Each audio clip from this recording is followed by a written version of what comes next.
భయపడవద్దు, భయపడవద్దు, భయపడవద్దు, భయపడవద్దు. అప్పులు చూసి భయపడవద్దు, సమస్యలు చూసి భయపడవద్దు, రోగాన్ని చూసి భయపడవద్దు, తెగులును చూసి భయపడవద్దు, వచ్చిన గొడవను చూసి భయపడవద్దు, నీ మీద రంకెలేస్తున్న శత్రువులను చూసి భయపడవద్దు, నీకొస్తున్న పరిస్థితులు, ఎదురవుతున్న పరిస్థితులను బట్టి భయపడవద్దు. ఇదిగో ఎగ్జామ్స్ రాసే పిల్లలారా, ఆ పేపర్ను చూసి భయపడవద్దు. ఆ హల్లెలూయా, ధైర్యంగా ఉండు, ప్రార్థన చేసుకో, భయపడవద్దు, భయపడవు. ఎన్ని రోజులు ఉన్నాయి సంవత్సరానికి? మనకి 365 రోజులు. ఉదయాన్నే దేవుడు నీతో చెప్పే మొట్టమొదటి మాట ఏమిటి చెప్పండి? అంటే భయపడవద్దు అంటున్నాడండి. దాని అర్థం ఏమిటి? భయపెట్టే పరిస్థితులు ప్రతిరోజు నీకు ఎదురవుతాయనే కదా. భయపెట్టే పరిస్థితులు ప్రతిరోజు నీకు ఎదురవుతాయి కదా. అందుకనే కదా దేవుడు అంటాడు, నువ్వు భయపడవద్దు, దేనికి భయపడవలసిన అవసరం లేదు, నీవు నా సొత్తు, నేను నీకు తోడుగా ఉన్నాను అన్నాడు. మరి నువ్వెందుకు భయపడుతున్నావు? పెద్దదానికి, చిన్నదానికి, పెద్దదానికి. నీవు ఎప్పుడైతే భయస్థుడిగా బ్రతుకుతావో, నీ జీవితం యొక్క అర్థమవుతుంది, ఆ యాత్రలో ఎదురవుతున్న సమస్యలు చూసి ఎప్పుడైతే నువ్వు భయపడతావో, నువ్వు ఖచ్చితంగా అసమర్థుడుగానే మిగిలిపోతావు. అంటే జీవితంలో ఓడిపోతావు, ఏది సాధించలేవు, ఎవరికి ఉపయోగపడలేవు, నువ్వు ఒక అసమర్థుడిగా ఉండిపోతావు.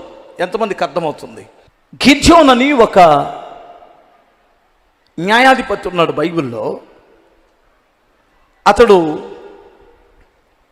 మిద్యానీయులకు భయపడి గానుగు చాటున గోధుమలు దొల్లగొట్టుకుంటున్నాడు.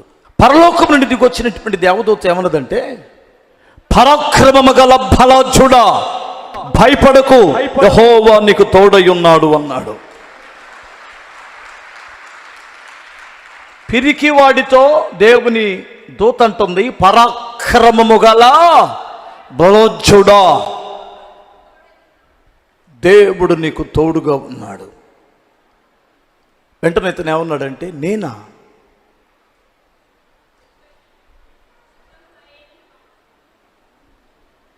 బలాఢ్యున్నా? నా గోత్రం చిన్నది, నా ఇంట్లో నేను కనిష్ఠుణ్ణి, చిన్నవాడిని, పేదవాడిని, బలహీనుడిని. నీ వైపు చూడమాక, నీకు తోడయ్యున్న దేవుని వైపు చూడు. ప్రతి మనిషి తన వైపు చూసుకున్నప్పుడు నిరుత్సాహం వస్తుంది. నీ సేవలో ఎదురైనా ఎన్నో సమస్యలలో నా బలమును చూచుకుని నిరాశ చెందితిని. నీ సేవలో ఎదురైనా ఎన్నో సమస్యలలో నా బలమును చూచుకుని నిరాశ చెందితిని. భారమైన ఈ సేవను ఇక చేయలేనని అనుకునగా, ప్రధాన యాజకుడా యేసు నీ అనుభవాలతో బలపరచితివి. ప్రధాన యాజకుడా యేసు నీ అనుభవాలతో బలపరచితివి. ఎడబాయని నీ కృప నన్ను విడువదు ఎన్నటికీ. హల్లెలూయా. ఎంతమందికి అర్థమైంది? నీ సేవలో ఎదురైనా ఎన్నో సమస్యలలో, ఇది నాకు సంబంధించింది, నీకు సంబంధించింది చెప్పు. ఈ సంసార సాగరంలో ఎన్నో సమస్యలలో నా బలమును చూచుకొని ఇక బ్రతకడం వ్యర్థమని అనుకొనగా. పడుకో, నువ్వు నీ ఇష్టం. హల్లెలూయా. నీకెదురయ్యేవి నీకెదురవుతాయి, నాకెదురయ్యేవి నాకెదురవుతాయి.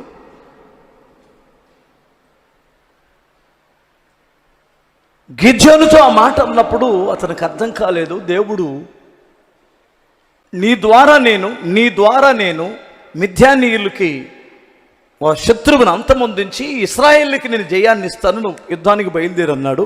కొన్ని గుర్తులు దేవుని చేత తీసుకొని బయలుదేరాడు. వెళ్ళేటప్పుడు అసలు నిన్ను వాడుకుంటున్నానంటే 32,000 మందిని తీసుకొని వెళ్ళాడు యుద్ధానికి. 32,000 మందిని. అక్కడేమో 1,00,000 మంది ఉన్నారు. 1,00,000 మంది అక్కడ ఉంటే 32,000 మంది వారి ముందు పనికొస్తారా? పనికిరారు. ఈ 32,000 మంది అలా చూడగానే 1,00,000 మంది సైన్యాన్ని అలా చూసి వారి గుర్రాలు, వారి రథాలు, వారి ఖడ్గాలు చూసి భయపడి ఒక్కొక్కడు గడగడ గడగడగడ వణుకుతూ కింద నుండి వాటర్ వచ్చేస్తున్నాయి. చూశాడు దైవజనుడు. నాయనా వీళ్ళు భయపడుతున్నారు, ఏం చేయమంటావు అన్నాడు. గిద్యోను, భయపడేటువంటి వారు నీతో ఉండకూడదు, భయపడేటువంటి వారందరిని ఇంటికి వెళ్ళిపోమని చెప్పన్నాడు. ఆ రోజు 32,000 మందిలో 22,000 మంది వెనుక తిరిగి వెళ్ళిపోయారు భయపడి. మరి వీరి సంగతి ఏమిటి నాయన అన్నాడు. వీరిలో కూడా వివేకము లేని కుక్కలు కొన్ని ఉన్నాయి. ఇక్కడ యుద్ధ నిపుణత లేనిటువంటి వారు. యుద్ధములో ఒకడు పని చేయాలంటే నిపుణత ఉండాలి. తన పనిలో నిపుణత గలవానిని చూసితివా, వాడు రాజుల ఎదుట నిలుచును అన్నాడు. చేపల పరిస్తే నిపుణత ఉండాలి, దొడ్డి గడిగితే నిపుణత ఉండాలి, అన్నం వండితే, వడ్డిస్తే, ప్లేట్లు కడిగితే, చిన్న చిన్న పనులు కూడా చెబుతున్నాను నేను. వీడియో తీస్తే, మైకు పెడితే, అర్థమవుతుందా? నువ్వు ఏ పని చేసినా అందులో నిపుణత ఉండాలా. నిపుణత లేనటువంటి వాడు మైండ్ను వాడటం లేదని అర్థం. దేవుడు పక్షపాతి కాడు, మనందరికీ సమానమైన మెదడులే పెట్టాడు. ఒకటిది ఎక్కువ, ఒకటి తక్కువ కాదు. నీకు నాకు ఒకే మెదడు, ఒకే తెలివితేటలు. కొందరు వాడతారు, కొందరేమో వాడరు. ముద్దు పారిపోతున్నాయి. నీ చెయ్యిని అలాగే ఉంచు, 3 రోజులు ఉంచు చాలు. ఇలాగుంచు, వంచకుండా 3 రోజులు. 4వ రోజు ఇట్లాగు, వస్తే నన్ను అడుగు, పని చేస్తే నన్ను అడుగు. కాలు అలాగ కదిలించకుండా దున్నపోతులాగా దున్న మాసం తిని పడుకో. మా వాడు ఒకడంతే పడుకున్నాడు, కాలు చెప్ప ఇరిగిందని. ఏట మాసం, ఆ మాసం, ఈ మాసం, ఆ మాసం తిని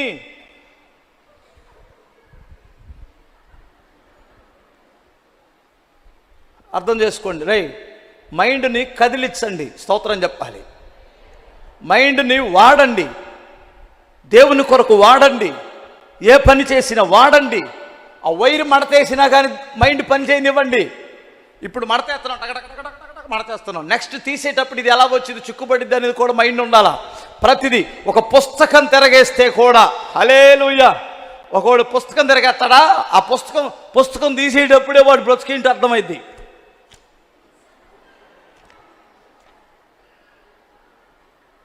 ఆ పుస్తకం తీసేటప్పుడే ఈడు చదవరా, ఈడు వేస్ట్ గాడని అర్థమైపోయింది.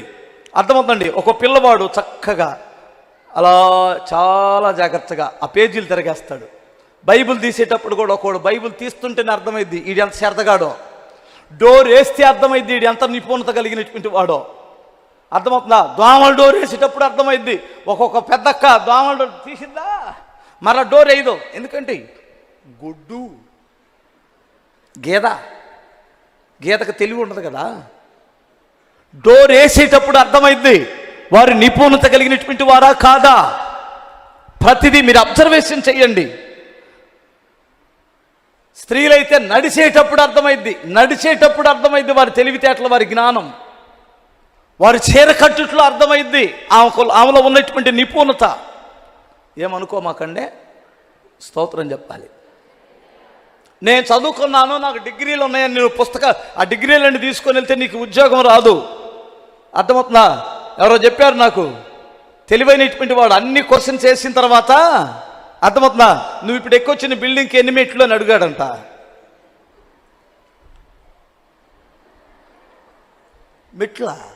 మెట్లు కూడా అడుగుతారా? ఇది ఒక క్వశ్చన్. ఖచ్చితంగా క్వశ్చన్ క్వశ్చనే. అర్థమవుతుందండి.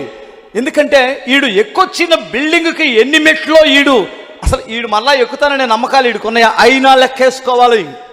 అది అతను ఇంటర్వ్యూ చేసేటప్పుడు అడిగే ప్రశ్న అది. అంటే ఈ వివేకము లేనిటువంటి వాడు దేవునికి కూడా పనికిరాడు, దేవుని సేవకు అసలు పనికిరాడు, లోకంలో పనికి రాకపోతే. అర్థమవుతుంది.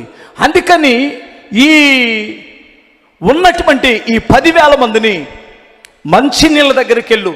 ఇప్పుడు వీళ్ళు మంచినీళ్ళు తాక 6-7 గంటలు అవుతుంది. ఇప్పుడు చూపిస్తాను ఎవడు వివేకం కలిగినటువంటి వాడు, ఎవడు వివేకం కలిగినటువంటి వాడు కాదని చెప్తే తీసుకునే మంచినీళ్ళు తాగండి అన్నాడు. ఆ రోజుకు ఒక పూటంతా మంచినీళ్ళు తాగలేదు వారు. నడిచి నడిచి నడిచి ఎర్రటెండలో ఉన్నారు. అక్కడికి వెళ్ళగానే పల్సటి నీళ్ళు అలా పారుతున్నాయి. పల్సటి నీళ్ళు అలా చెలయేరులో పారుతున్నప్పుడు వాటిని ఎలా తాగాలంటే సహజంగా మేకల కాడికి కానీ గేదెల దగ్గరికి పోయినటువంటి వాడు పై మీద ఉన్న టవలో దాని మీద పరిచి ఆ నలకలు రాకుండా, అర్థమవుతుందా, అక్కడ చెంబులు గ్లాసులు ఉండవు కదా, అలా పీల్చాల. అప్పుడు నలకలు రాకుండా వస్తాయి. అలా పడి 9,700 మంది కుక్కలు తాగినట్టు తాగుతున్నారు. 300 మంది చిన్న సెలిమి తీసి, చిన్న గుంట కొట్టేసి సెలిమి తీసి దోషుడితో తీసుకొని మళ్ళా తీసుకొని వెనకెవడన్నా వస్తున్నాడని చూసి తాగారు.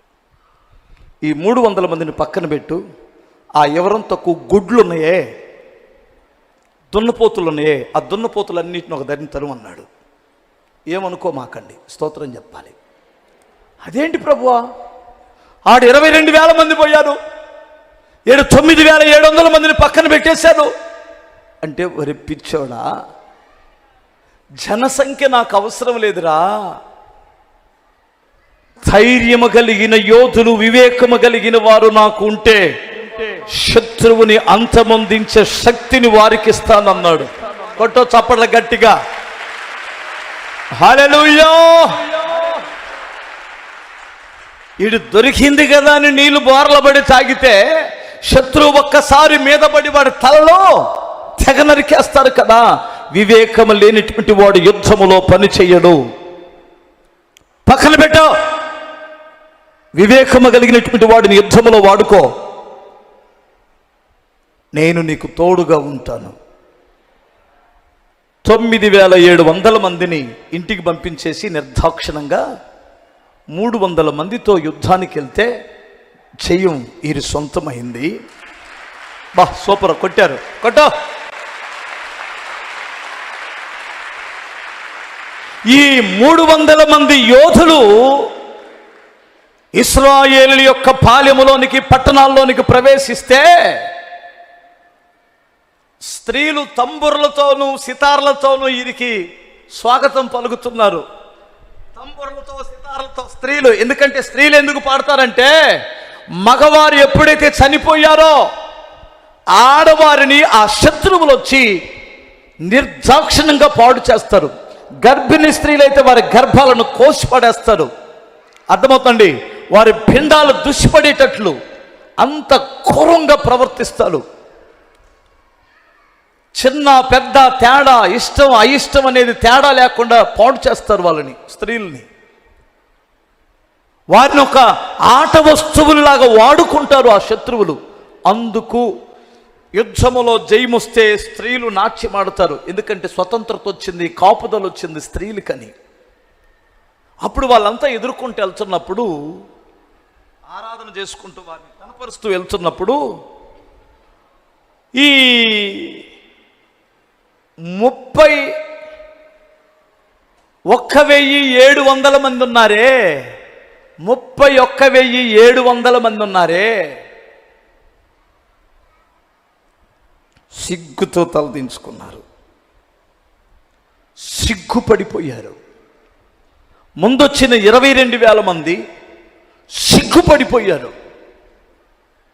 9,700 మంది సిగ్గుపడిపోయారు. మనం ఇంటికి వస్తున్నాం, తప్పించుకున్నాం అనుకున్నాం. 300 మంది సర్వనాశనం అయిపోతారు అనుకున్నాం. చరిత్రలో వారికి మరలా వాడి ముఖం చూడమనుకున్నాం, కానీ మనం చరిత్రహీనులమైపోయాం. యుద్ధములో పాల్గొని ప్రతి పురుషుణ్ణి స్త్రీలు చూసి ఏమంటున్నారు తెలుసా? నువ్వు మగోడు వినంటరా, వెళ్ళావు కదా నువ్వు కూడా? వెళ్ళాను. మరి ఎందుకు వచ్చావురా? భయం వేసి. నీ బతుకుపోరుగా, నీ భార్య ఏమవ్వాలరా? నీ అక్క ఏం కావాలి? నీ చెల్లెం కావాలి? సిగ్గులేదు? మగోళ్ళంటే ఆ 300 మందిరా. అసమర్థులారా, ఓడిపోయినటువంటి వారులారా, శత్రువును చూసి శత్రువు బలాన్ని ఎక్కువ అంచనేసినటువంటి వారులారా, సిగ్గులేదా మీ జీవితానికి అని పెద్ద స్త్రీలు, పెద్ద వయసులో ఉన్న స్త్రీలు తిడుతుంటే జీవితములో సిగ్గుపడిపోయి ఓడిపోయారట. కానీ ఈ 300 మంది వారు గెలవడానికి కారణం ఏమిటంటే వారి దేవుడైన యెహోవాని బట్టి ధైర్యము తెచ్చుకున్నారు. అందుకనే దేవుడు వారిని హెచ్చించాడు. ఈరోజు నువ్వు సమస్యను చూసి చచ్చిపోవాలనుకోమాక, అప్పును చూసి చచ్చిపోవాలనుకోమాక. అర్థమవుతుందా? వచ్చిన ఈ అవమానాన్ని బట్టి చచ్చిపోవాలనుకోమాక. భవిష్యత్తులో దేవుడు నువ్వు నిర్దోషివైతే నిన్ను దేవుడు ఉన్నత స్థానములో నిలపగలడు. నీ మీద నింద మోపినటువంటి వారు సిగ్గుపడేటట్లు నీ నిర్దోషత్వాన్ని మధ్యాహ్నపు వెలుగు వలె ప్రకాశింప చేస్తాడట. ఎందుకు శత్రువు వేసే అగ్ని బాణాలకు భయపడుతున్నావు? భయపడవద్దు.